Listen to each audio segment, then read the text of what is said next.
In this lecture, we shall discuss about goodness of a fit. Till now, in the hypothesis testing, we have seen that we had some sample, and we are aware of a population, what kind of distribution it follows, and then we are testing about some parameter of a population. But in this goodness of a fit, we will just have some sample. We will not know anything about the population, what kind of underlying distribution is. We will make some assumption on underlying distribution, like it might be a normal distribution, or it might be a Poisson distribution, or it might be a binomial, or any other well-known distribution. And using this assumption, we go for a testing a hypothesis, and we call that as goodness of fit. And this testing hypothesis on goodness of fit is based on the chi-square distribution. Let us see the steps which involves in the testing hypothesis on goodness of fit. First step is considering a random sample of size n. So we consider random sample of size n, and then we will classify this random n sample into frequency histogram. That is, if some sample has some particular characteristic, we will collect it as a some single class. Having this his frequency histogram, let us say, has k bins or k class intervals. Let us say obtained frequency corresponding to ith class interval is OI. We denote obtained frequency as OI. And as we make an assumption about the underlying distribution, we can use these obtained frequencies to get a expected frequency value. So once we have this obtained and expected frequency value, we will calculate a value. We denote it as chi-square, that is equal to sum of OI minus EI whole square by EI. This is actually, you can observe, the numerator term is difference between the expected value and obtained value. This chi-square value will follow approximately a chi-square distribution with degree of freedom V is equal to k minus 1. And if we observe this value, if we say whatever the distribution we assume that is a good fit for the obtained value, then the difference between obtained value and expected value is expected to be very small. That means this in altogether chi-square value must be small, very small. That means it cannot be very large. So as chi-square is small, we have to go for a testing such a way that we have to reject when we get chi-square is larger than very some particular value. That means we are going to apply here a right-tailed test corresponding to alpha level of significance. We will be applying a right tail test. Here the rejection region will be chi naught square, which is greater than or equal to chi square alpha comma k minus 1.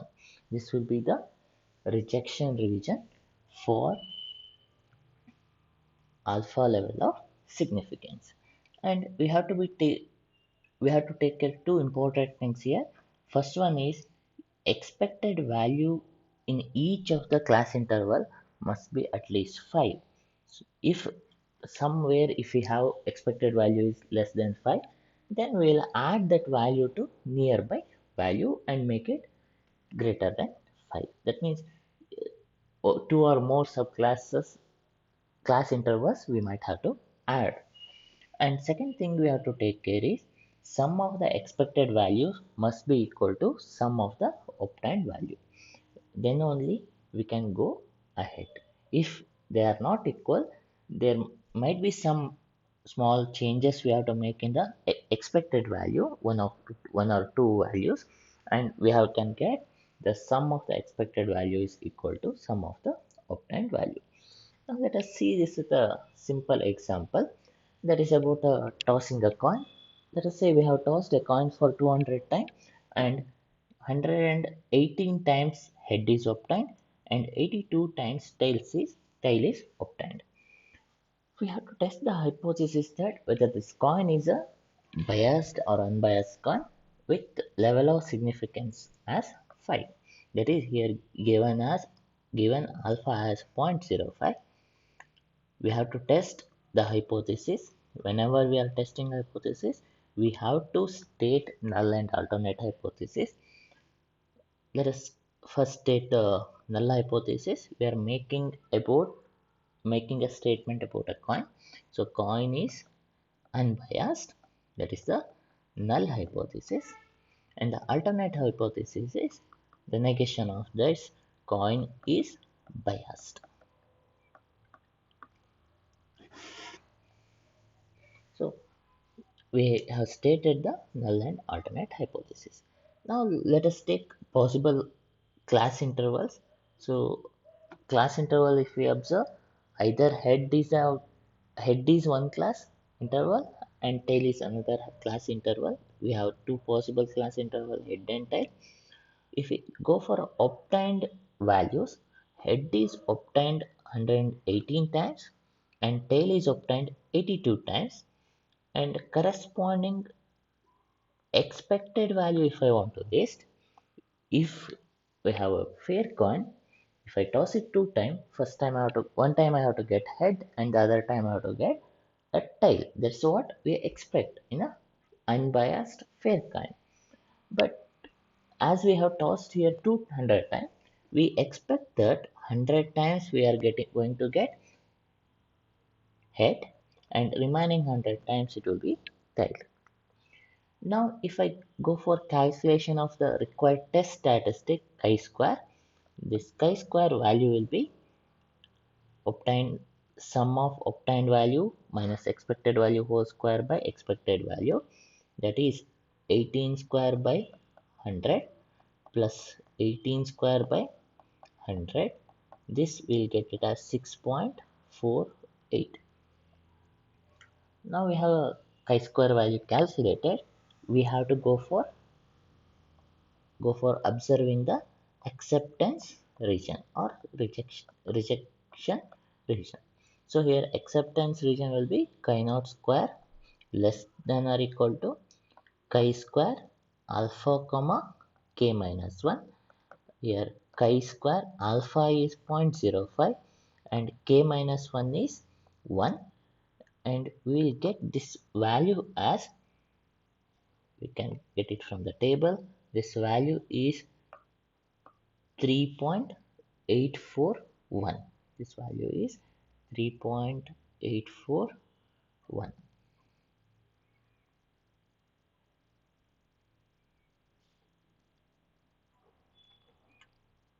3.841 is the acceptance region. Any value less than 3.841 will be acceptance acceptance region. But we observe here we got 6.48 is the observed test statistic value, but this is not less than 3.841. That it means it is not in the acceptance region, it is in the rejection region. Therefore, we have to make a decision here. Decision is the given coin is not a, or we have to reject the null hypothesis. That means we have to reject the hypothesis that the coin is unbiased. That is, the coin is the coin is an bi is a bi biased coin. So this is the conclusion we can make from this testing. Let us see one more problem. Here I have considered a data which is assumed to follow Poisson distribution. Let us see whether the assumption of that data follows Poisson distribution is correct or not. Here a table is given. in which the number of defects observed in printed circuit board is listed out. 0 defects were observed in 32 boards and 1 in 15, 2 in 9 and 3 in 4 boards. Now according to this, let us make a hypothesis. First one is null hypothesis, that is number of defects in printed board follows Poisson distribution. Second one is alternate hypothesis, that is it does not follow Poisson distribution. Now we know that Poisson distribution, where probability mass function is given by lambda power x e power minus lambda by x factorial. Here in a Poisson distribution, lambda is the parameter. Lambda is nothing but the mean of the Poisson random variable. Here if I consider mean of this Poisson random variable, we get it as 0.75. So for this lambda will be 0.75.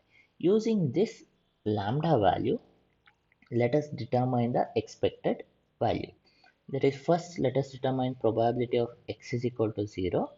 Here by substituting x is equal to 0 in the probability mass function, we will get probability of x is equal to 0 as 0.4724, and this value is corresponding to one board. As we have 60 board, if I multiply this probability by 60, we will get expected number of boards having zero defect, that is given by 28.342. There will be 28.342 boards with zero defect. Now similarly we can calculate the number of boards with one defect, two defect. As we know that in Poisson random variable can take any infinite number of values. So as we cannot go on calculating each and every value, we'll simplify our work, that is probability of x greater than or equal to 3 will determine, that is equal to 0.046, and the corresponding expected value will get it as 2.4303. Now again I have written a table in which the number of defects, observed frequency and expected frequencies are listed. We can observe here sum of the observed frequency is 60 and sum of the expected frequency is also 60. Actually the second condition is fine, but if I observe the first condition, that is each of the expected value must be at least 5, but here the last value, expected value for number of defects 3 is less than 5. That means I cannot go directly with these values. So this is number of defects greater than or equal to 3. Now as we discussed earlier, we have to add this to nearby value, that is number of defects 2. So we have an updated table, that is number of defects 0, 1, 2 or more defect.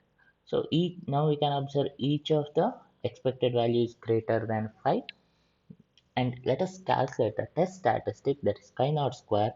We get that chi-naught square as 2.9628. Once we have this chi-naught square value, we need to determine the acceptance region. Acceptance region